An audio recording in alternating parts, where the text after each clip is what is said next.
Yo, what's up, my peeps? It's DJ Colt. I just wanted to talk a little bit about the DDJ-1000 SRT and why it's whack. Because I've had a lot of trouble with this controller in the past year that I've owned it. Don't get me wrong, it's great for the money, but it has its issues. So I just wanted to run those down with you guys and be 100% transparent and tell you guys what I don't like about this controller before you think about going out there to buy yourself one. So yeah, man, stay tuned. Serato users especially. Yo, so let's jump right into it. This is the DDJ-1000 SRT. And this is the white edition, so it's a little different from the typical black. I think it looks really cool. Aesthetically, it's very pleasing. I've taken this out to many gigs, and I've played with it since day one, since its release, and gone through all the firmware updates. So this is on the newest version 1.05, and the computer is running Serato DJ 2.5.5. so we've got the newest everything running on here, and the newest driver 3.0, so everything is tip top. And I want to talk about the hardware first, and we're gonna go with all the cons to this, because there's a lot of videos out there where, you know, people are worshiping this controller. It's very popular with Serato users that want a club standard setup for low budget, you know, something to play at home, and some maybe even for mobile DJs. There's many people interested in this controller at the moment, so I kind of want to just go through the cons right away so that you guys get a good idea of why I don't like this controller any longer, why I'm looking for something new and better. And I come from CDJs, just so you get an idea. So hardware wise, first and foremost, let's talk about the main feature of this controller, in my opinion, which is the fact that it is a standalone mixer. So this fader is really good. Actually, it's very similar to an Innofader Mini or any of the other Magville faders that are on other mixers. It feels very good, so there's no complaints on the actual crossfader, besides the fact that there is no crossfader adjust physical on this mixer. You've got to go into Serato DJ and adjust the crossfader curve, and then once you do that, it sends that signal to your mixer, and it stays that way and can be used that way in standalone mode. So that's really strange, and I wish there was an analog crossfader adjust, but there is not. Another thing, the up faders. Now these faders are really creaky. You can hear that, and they're very wobbly, very weird. In my opinion, one of the worst up faders ever. It has decent resistance, but I mean, you can hear it. It just feels really cheap, and you know, the faders caps haven't come off. Those are okay, but the fader itself, it just does not feel good.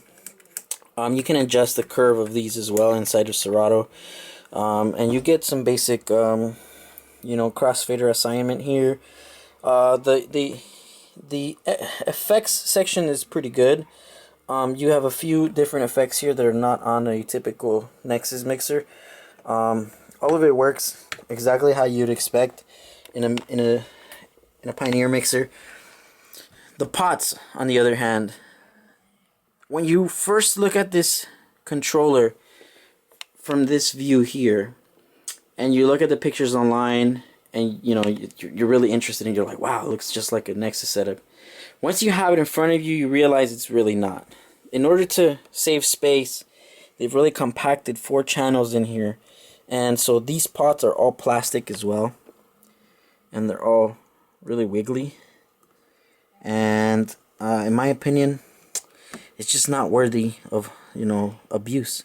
I've had it for a while now. I haven't broken anything on it. Many people have played on it and it's been fine, but there have been other issues encountered, which I'll get into now, when it comes to the usability of this controller. One of the first issues that I noticed in the deck area, so we'll get right into the deck area, is the looping. The looping's terrible on this thing. You can hit an auto loop, so I'll go ahead and I'll play a track here for you so you can get an idea. So we can hit a 4-bar loop. So that works great, right? Okay, So what if I want to double or cut that loop in half? You would think that on a traditional setup, you know, you can either hit one of these two buttons and it would work just fine. But you can see here that the half and the 2x is assigned underneath. So you've got to come down here, hit shift, and then while holding shift, hit that button. So you need two hands to do that, and you've got to know that that's a secondary MIDI command. So that is really inconvenient and hard to use. So that's one of the biggest downfalls to this. You're gonna have no fun looping on this. Yes, you've got like roll loops, but to be honest, these are really corny, and I hardly ever use it. You know, like when you're actually mixing, this is just really corny. Who cares about you know, loop rolls? I want normal looping. I just don't have it on here, and that's really sad. But the display on here is pretty cool. The turntable itself feels exactly like a CDJ, typical, you know, plastic ball bearing setup. You know, I've had CDJ 850s, 900Xs, and 2000s. This feels exactly the same, and you even get jog adjust, which the 850s and the 900s don't even have. So that's pretty cool. Platter is decent. What's not cool about it? You don't get your colored LED waveforms here in the LED screen. So you get information from Serato, but that's about it. And that's lame, because the DDJ-1000 for record box does have your waveform here, which makes it a lot more useful in my opinion. Now, that is some of the hardware issues that I've encountered when using this controller. Now let's talk about connectivity. Connectivity is great. You've got unfortunately one of these little 12-volt lead things here with this little power block thing, and I hate those things. I wish that this has a typical IDE cable, like a 3-prong, you know, computer plug. That would have been much better. The xdj-xz has such a plug, and it's a lot better. Internal power supplies are always better. You know, you're gonna have to begin these proprietary plugs here, and that's lame. Now, connectivity wise, for masters and for sound, you got everything that you'd expect from a club setup, so that's great. Except this controller never sounds good. It never sounds like a club setup. Something about it. I looked up the actual graphics card, and I'll put it on the screen so you guys can see it, that this particular sound card for this particular controller is not a 96 kilohertz sound card. If I'm not mistaken, it's 24-bit, 48 kilohertz, and it would have been really nice to have 96 on here. It just something doesn't sound right about this when you plug it into big speakers. It sounds like a toy, and I'm not even trying to be a hater or anything, because I've had this for a while and I love it, but you know, it just doesn't sound like a proper mixer. You know, anything that's analog, anything that's fat like this, it just does not sound like this. It doesn't even sound like a 900. It doesn't sound like an S9. Something about this sounds kind of lame. Now, that's audio connectivity wise. Now let's talk about connectivity to the computer, because that's another thing that is highly problematic. So this computer that I have here is a Retina display 2015 or 2014 MacBook Pro that has Big Sur on it and has a clean install. I've done everything I could to make this computer as fresh as possible for the sole purpose of using this controller. So this computer has a very difficult time running this controller. In my opinion, if you have an Intel Mac, this is not the controller to get. Maybe if you have an M1 chip, this controller works great on my Windows computer. It does not work great on Serato. In order to get it to function, I've had to disable many features. And you can listen to the algorithm for the scratching yourself. It just sounds weird.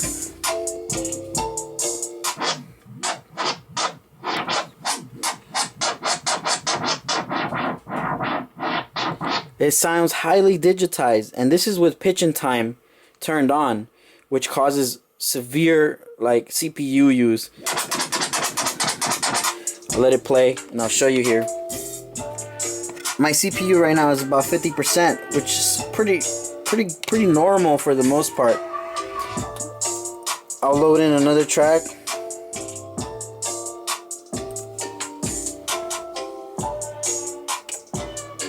And I'll show you here.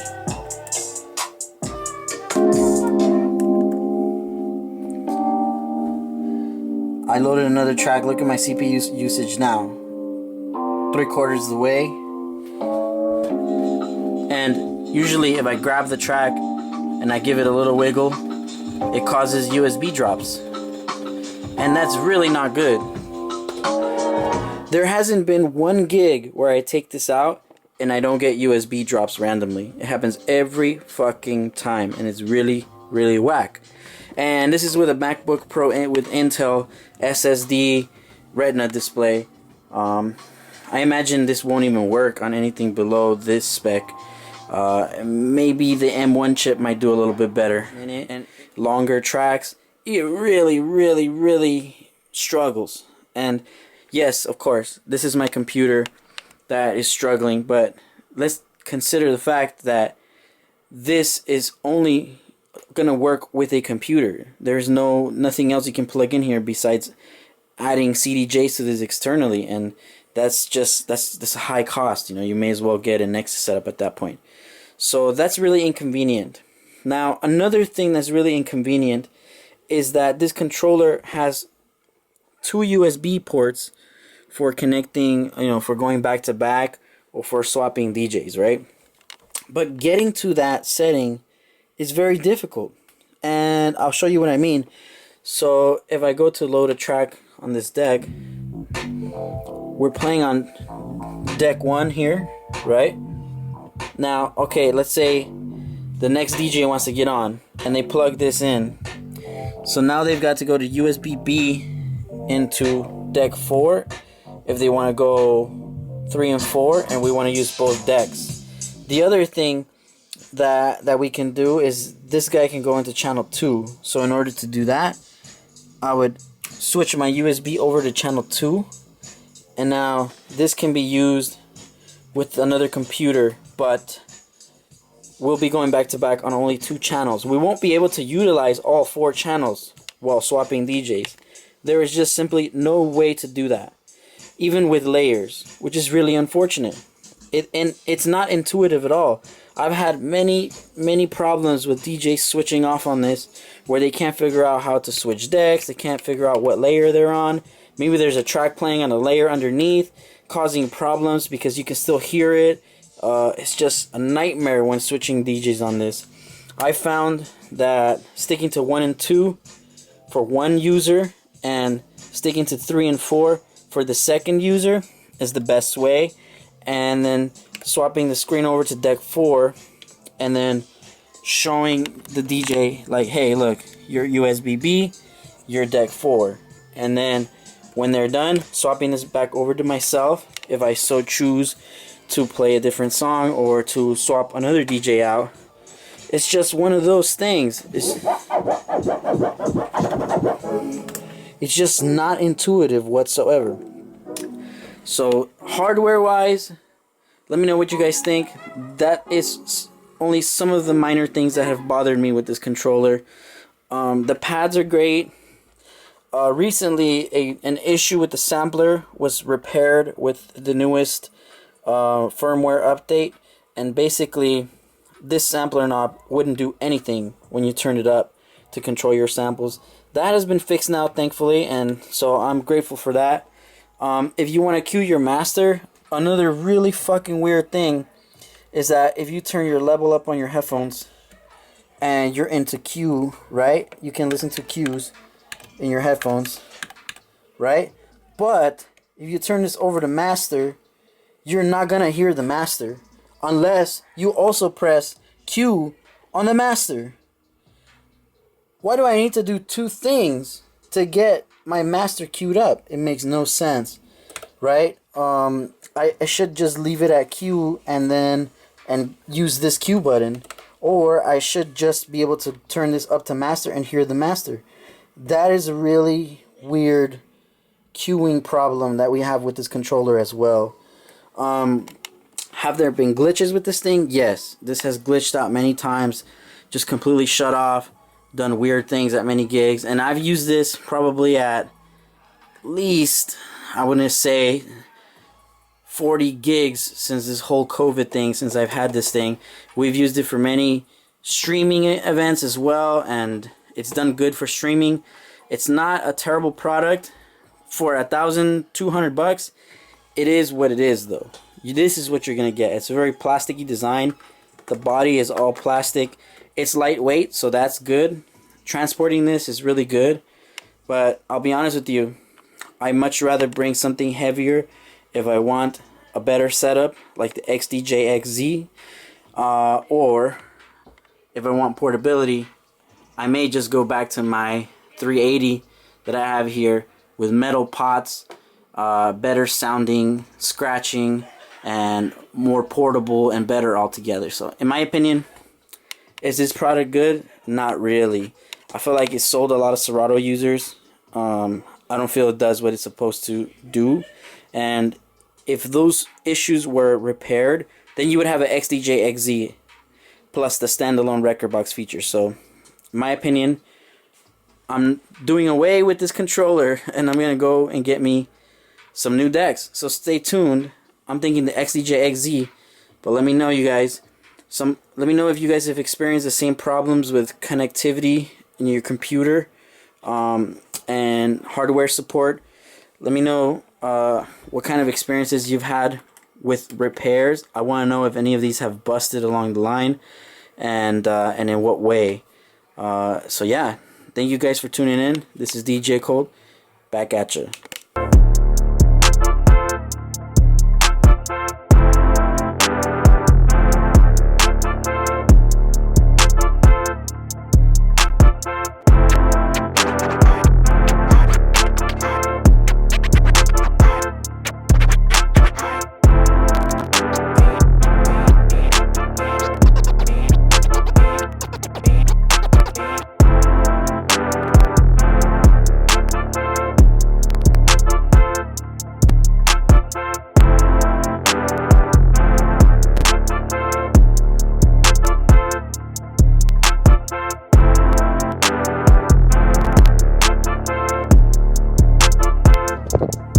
Can you hear all those USB drops there? They're there.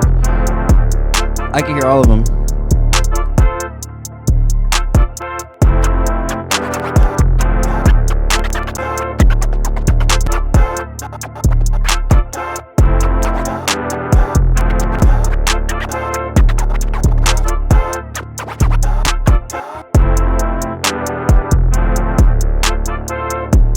So let's go into Serato here and try and get rid of some of this lag. So the first thing we'll do is, I usually play on 2 milliseconds, but we're gonna go up to 5 milliseconds.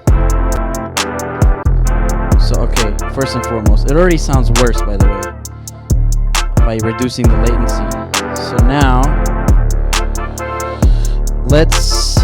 some of the stuff I figured out to make the glitch go away is to get rid of pitch and time, which is unfortunate because that sounds really good. So let's get rid of pitch and time.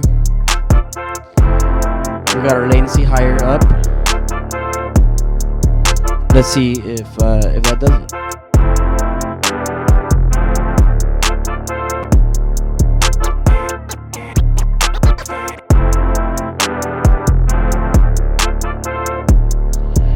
You can see that the USB drop symbol, when I move my second turntable, there it goes, there's a drop. So even after doing all that, we're still getting USB drops. It's really unfortunate.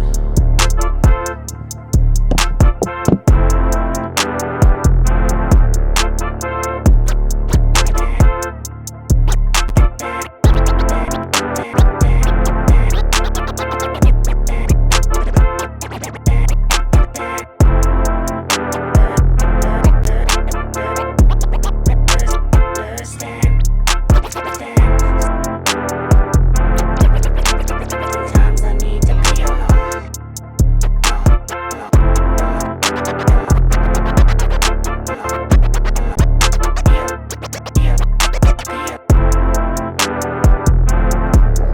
garbage, my friends, garbage. And the audio quality, garbage.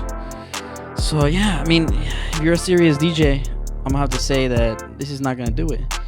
You know, if you're scratching a lot, this is not gonna do it. So buy something else, guys.